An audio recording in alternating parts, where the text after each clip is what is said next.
Today at 6, the world is on the highway to climate hell. That is the grim warning from the head of the United Nations. As leaders gather in Egypt for the latest summit, humanity is told to cooperate or perish in the fight to save the future of the planet. The clock is ticking. We are in the fight of our lives, and we are losing. The measures to combat climate change agreed last year have seen very little progress, but the UK says the goals are still in place. We remain committed to the 11.6 billion that we announced last year for international climate finance. And actually, today, we're seeing the benefit that that can bring to countries around the world. We'll have the latest from our correspondents at the summit, where the Prime Minister, Rishi Sunak, has just started speaking. Also on the programme, 5 years after the fire at Grenfell Tower, which claimed 72 lives, the official public inquiry is drawing to a close. Many rail services are still badly disrupted, despite a series of planned strikes being called off. How fast could you run in your slippers when you were And the comedian Peter Kay announces his long-awaited return to the road with his first live tour in 12 years. Also this hour on BBC London, protests by climate change activists closed parts of the M25 this morning, the same day world leaders gather for COP27.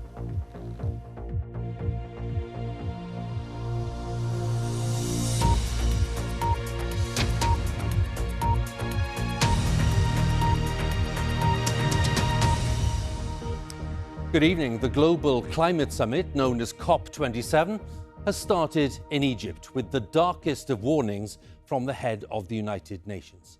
Antonio Guterres said that the world was on the highway to climate hell, with no sign of slowing down, and that humanity needed to cooperate or perish. He declared that the climate crisis was now the defining issue of our times. Last year's climate conference in Glasgow agreed a number of pledges on cutting emissions, phasing down the use of coal, stopping deforestation and cutting methane emissions. But the UN says that progress on cutting emissions has been woefully inadequate. Now, the Prime Minister, Rishi Sunak, has started addressing the summit in the past half hour. We'll have more on that in a second. Our climate editor, Justin Rowlatt, is at the summit and sent this report. We've had some very wet weather in the UK in the last couple of days, but prepare for worse to come. The Environment Agency is once again warning of more severe rains this winter as it tries to raise awareness of the risks of floods. And this kind of extreme weather will only become more common as our climate continues to change, it says. In the Egyptian desert, world leaders have been gathering to try and tackle the climate challenge. Among them, the British Prime Minister, Rishi Sunak. There was a handshake with the UN chief. The 120 or so leaders all got one, part of the launch of what are expected to be some of the most difficult discussions in the 3-decade history of these climate summits. We are in the fight of our lives, and we are losing. Greenhouse gas emissions keep growing. Global temperatures keep rising. And our planet is fast approaching tipping points that will make climate chaos irreversible. We are on a highway to climate hell with our foot still on the accelerator. Rishi Sunak, who wasn't going to come to Egypt, remember, today stressed how important climate change is to his government. I believe we found room for hope in Glasgow, with one last chance to create a plan that would limit global temperature rises to 1.5 degrees. We made the promises to keep that goal within reach. And the question today is this: can we summon the collective will to deliver them? I believe we can. Developing nations are in combative form. I don't need to repeat the horror and the devastation wreaked upon this earth over the course of the last 12 months. But what we do need to do is to understand why we are not moving any further. A year of weather extremes around the world underscores that lack of progress. Dry weather in the North African country of Mauritania caused extensive fires last month. At the Glasgow Climate Conference last year, countries agreed to raise their carbon-cutting ambitions every year. But just 29 out of 193 have done so, and only one of them, Australia, significantly raised its game. So where does that leave us? So take a look at this. This is how much emissions have been growing. They've been increasing steadily. Now, the UN says we need to cut them almost in half by 2030, so in just 7 years' time. But this is the direction the world is currently going. Now, the UN says that puts us on track for a temperature rise of almost 3 degrees centigrade. It would be, it says, a catastrophe for humanity. So what progress can we expect? The countries that caused the problem over the last 100 years or so owe something to those who are experiencing it now. They would like a financial mechanism agreed here. The developed world isn't really keen on that, so it's pretty ugly in there at the moment. It sounds like a recipe for deadlock. For the first time in the history of these conferences, there's a dedicated youth zone, and the young people are anxious.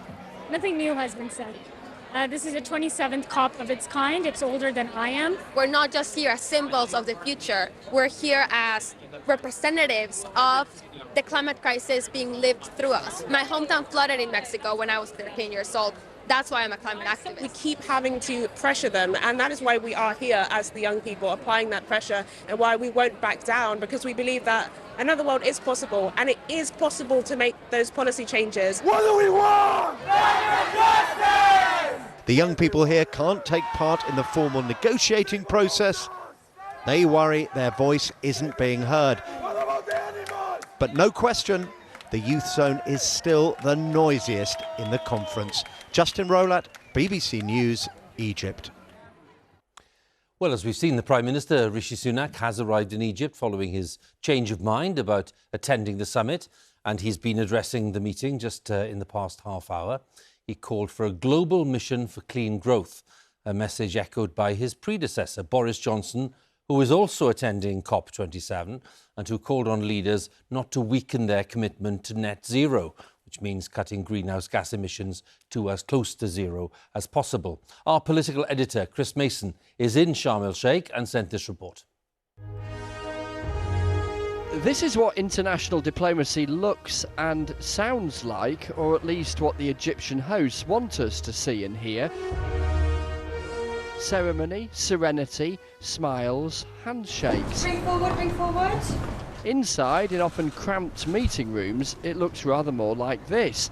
Here was the Prime Minister meeting the President of the European Commission this morning. After a room and flag change, it was the new Prime Minister of Italy next. Right, brilliant. Thank you. Pardon. And, oh, the camera's running. Look energetic, President Emmanuel Macron of France. A chance to talk climate, but also try to sort other things out, like those risking their lives crossing the channel in small boats. There is an opportunity for us to work closely, not just with the French, but with other countries as well. You will hear more details about that in the coming weeks as those conversations happen amongst all our teams. But I'm actually leaving this with renewed confidence and optimism that working together with our European partners, we can make a difference. It's not the honest truth that your Home Secretary, the person you chose to appoint as Home Secretary just 6 days after she'd resigned from that post, has made the situation worse, made it worse at Manston, where plenty of people, according to some, have been held unlawfully. Look, the Home Secretary is actually at the moment making sure that we reduce the numbers at Manston, and we're making very good progress on that. Look who's also turned up, the Prime Minister before last. What on earth is he doing here? I'm worried that because of what's happening in Ukraine, because of the pressure on fuel prices and what it, people are going soft on the idea of tackling climate change. Backseat driving? There was no direct answer, but there was a speech. Hey, slow down! Immediately! That's it! Game over! I'm here as a purely I'm a foot soldier and spear carrier of the of the Conservative. I'm here in a purely supportive role. Boris Johnson has said he is here in a purely supportive role. How would you describe it?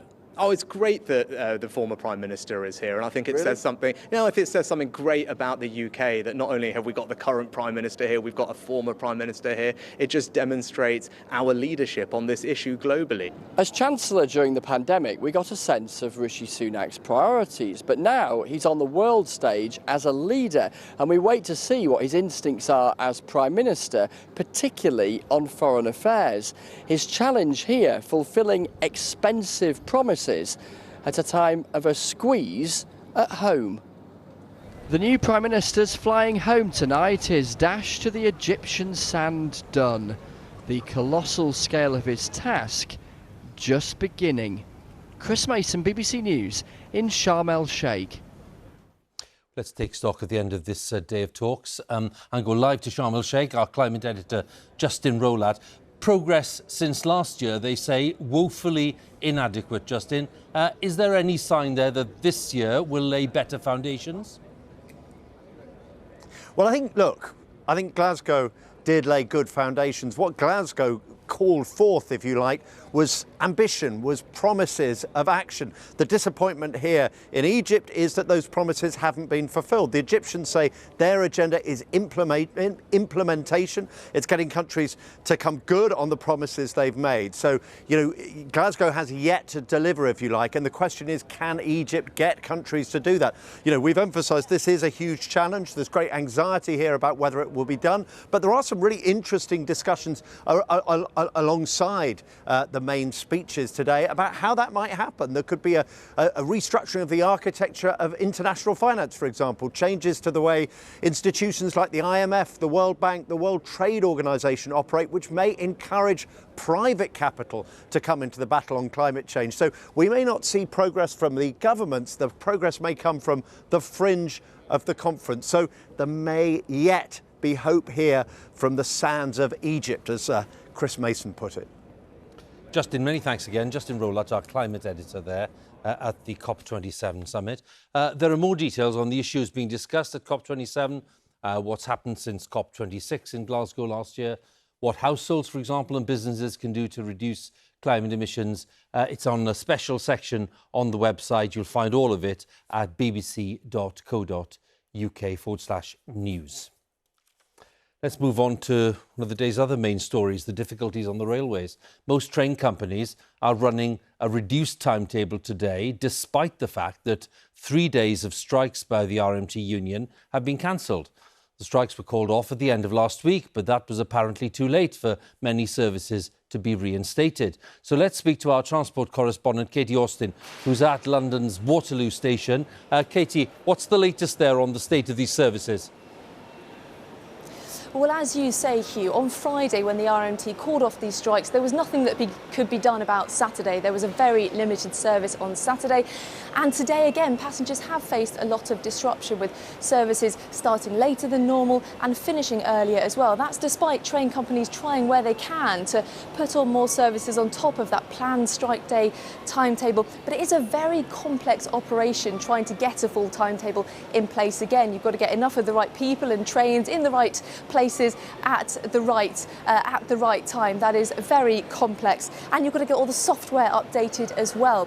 Network Rail says actually its signal workers have been working again since Saturday, so the track is open to run trains if the companies can do so. Network Rail also says that for some train companies it's the challenge getting drivers in again because their rosters had been drawn up for the strike days. But for tomorrow morning, again, some services will start later than normal in many areas, but we're told things will improve as the day goes on. It should be getting back to normal, and then for Wednesday in most places back to normal again. But one more thing to remember, on Thursday, the planned strike on the London Underground and Overground, that is still due to go ahead. Katie, many thanks again, our transport correspondent there at London's Waterloo station. Now, 5 years after the fire at Grenfell Tower in West London, in which 72 people lost their lives, the official public inquiry is drawing to a close this week. Today, lawyers for the bereaved families made their closing statements after thousands of hours of evidence and cross-examination, which included debate on fire regulations and the type of cladding that was used on the building. And as our Home Affairs correspondent Tom Simons reports, the conduct of the construction industry, council officials, successive governments and global corporations, all of that is under scrutiny. Grenfell's victims and some of its perpetrators come from all over the world, but this disaster was made in Britain. What is striking about the British government's handling of these issues is the startling ignorance of those supposedly in charge. Over the years, this inquiry has pieced together the details of what went wrong. Today was about the big picture. What is it about modern Britain that allowed the grave wrongs of industry to take root, for the emergency response to crash, and for its socially housed population to be treated as objects and problems, rather than people with rights worthy of respect? As it tackled the question of who was to blame for Grenfell, the inquiry found companies and organisations blamed each other. Another barrister for victims of the fire wasn't surprised. The very structure of the construction industry was one of buck passing, and the buck was being passed between incompetents. The main aim of each individual organisation was to get the buck off their desk and onto someone else's. Stephanie Barwise Casey named 3 companies responsible for the use of unsafe materials at Grenfell. She said that Arconic manufactured cladding knowing that it performed poorly in fire safety tests. Studio E, the architects, were accused of not knowing enough about the risks of fire safety. And Exova, a fire safety consultant, gave advice early in the refurbishment project that it would not adversely affect safety. She said there had to be major reforms. If the inquiry can affect this sea change, it will be a turning point in the industry's long history. The inquiry's under pressure to deliver that. Some Grenfell families are not confident. They're looking for prosecutions of the companies involved. And it seems to our clients that what is now required from each of them is an unequivocal, unambiguous and forthright apology. There were also calls for a national memorial day to remember the 72 lives lost in this disaster. Tom Simons, BBC News, at the Grenfell Tower inquiry.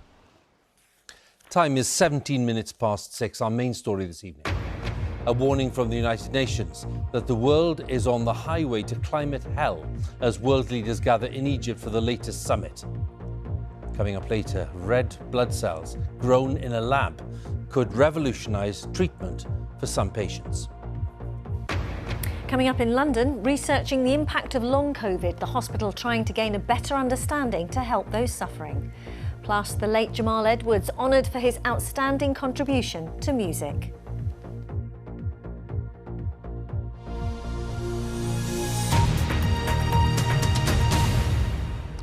Many Ukrainian fighters who back in the spring defended a steelworks facility in the city of Mariupol are still being held prisoner by Russia. Some have been released in prisoner swaps, but the families of those still in captivity say that they fear for their loved ones' safety.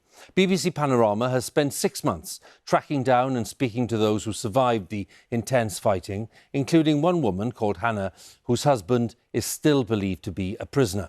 Our correspondent Hilary Anderson has more details, and some of her report might upset viewers. Hannah, a 25-year-old French teacher from Mariupol, had it all.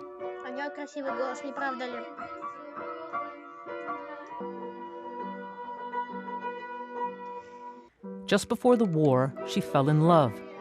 Kirillyo and Hannah married and had a child. A dream. But in a day, Hannah's world turned to chaos. Mariupol became the epicenter of the war. Kirillyo joined up.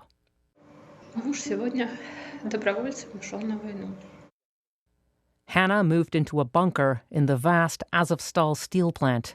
Kirillyo was based on the other side of the steelworks fighting.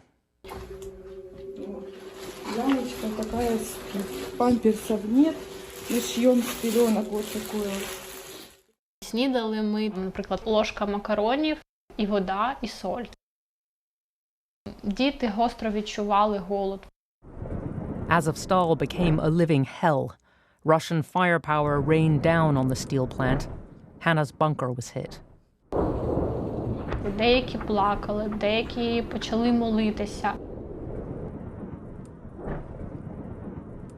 До нас прийшло потім декілька військових з військового бункера, і вони нас відкопували. But many were injured and died here. Finally, in late April, an evacuation was agreed. Civilians trapped in Azovstal and Hannah with her baby walked out alive. Нарешті ми побачили небо, ми побачили, можна відчути шкірою вітер. Після того, як ти майже 2,5 місяці сидиш там і просто розумієш, що, можливо, ти помреш, і ти ніколи навіть вже неба не побачиш, і сонця не побачиш. Це неймовірні відчуття. But Kirilo was still inside. He'd been wounded. Hannah got a call through to him.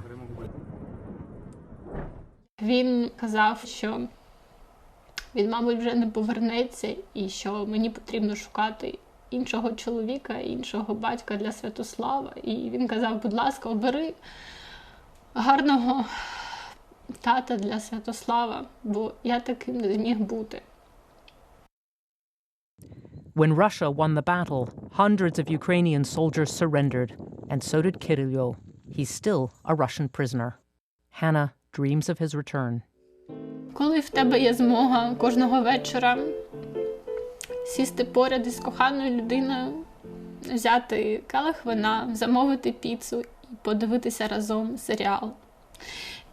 Неважливо, яким жахливим чи складним був день. Це буде найщасливіший момент. І це буде означати, що ти дійсно по-справжньому щаслива людина. Hilary Anderson, BBC News. Well, the Panorama special, Mariupol, The People's Story, will be on BBC One at 9 p.m. tomorrow night. A feature-length version will be available on iPlayer from 6 o'clock tomorrow morning.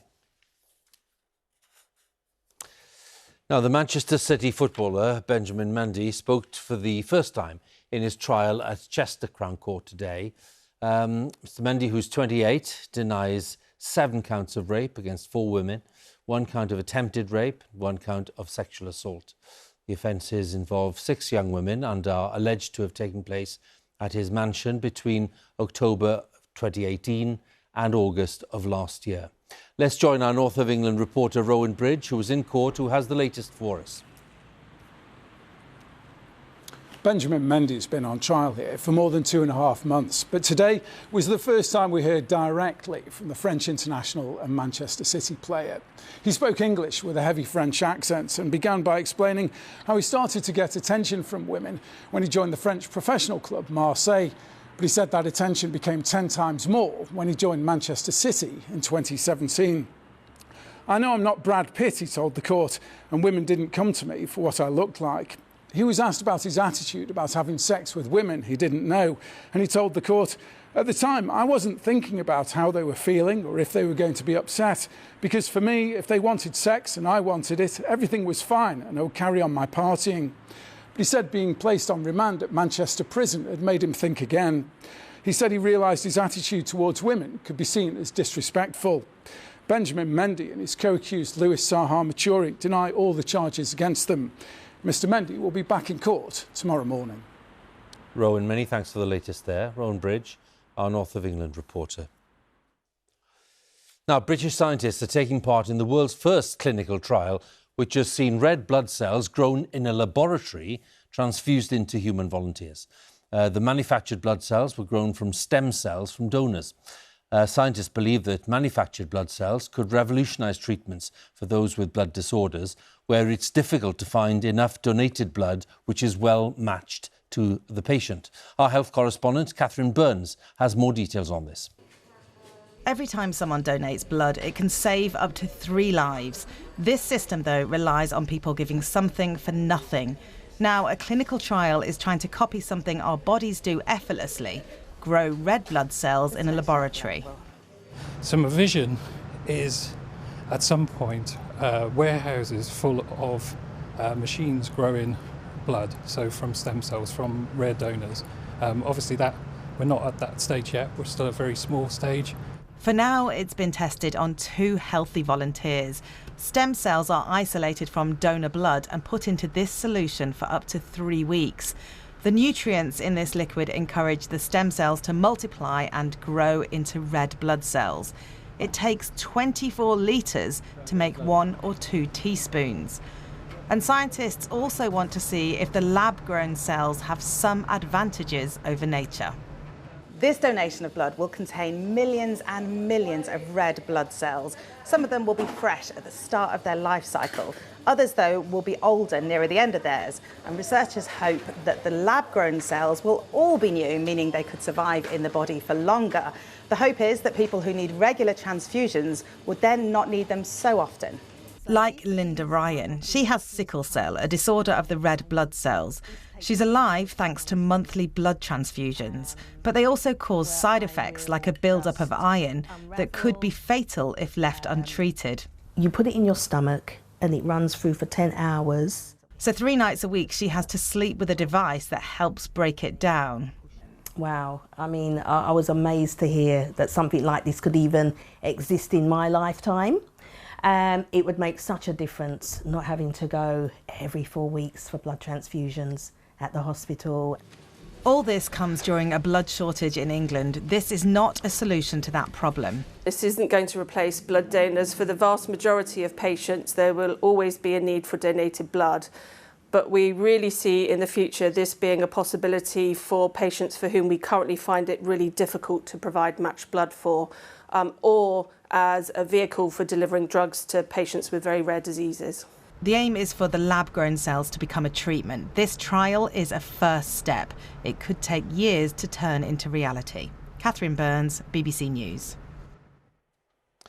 Now, one of Britain's most popular comedians, Peter Kay, is to go back on the road with his first live tour in 12 years. His last stand-up tour achieved a Guinness World Record for the biggest selling run of all time, performing in front of more than 1 million people. Our entertainment correspondent Colin Patterson has the story. Hey, look, it's Peter Kay. Hey, garlic bread! Peter Kay announcing his first stand-up for 12 years in a very Peter Kay way. Hey, when you back on tour? Next month. His last record-breaking tour was seen by more than 1 million people. Just let me state on the record. But in 2017, plans to go back on the road were cancelled due to unforeseen family circumstances, right after the tour had sold out. This is 96.5 Bolton FM. The long wait had added to the excitement. In his hometown, Bolton FM were dedicating their afternoon show to the news. What are you smoking at? What am I smoking at? Yeah. You heard the news? What news? Peter Kay. Oh, of course I've heard the news. That lad is comedy gold, let me tell you. Bolton born and garlic bread. He represents everything about families and, you know, because his comedy just reaches across all generations.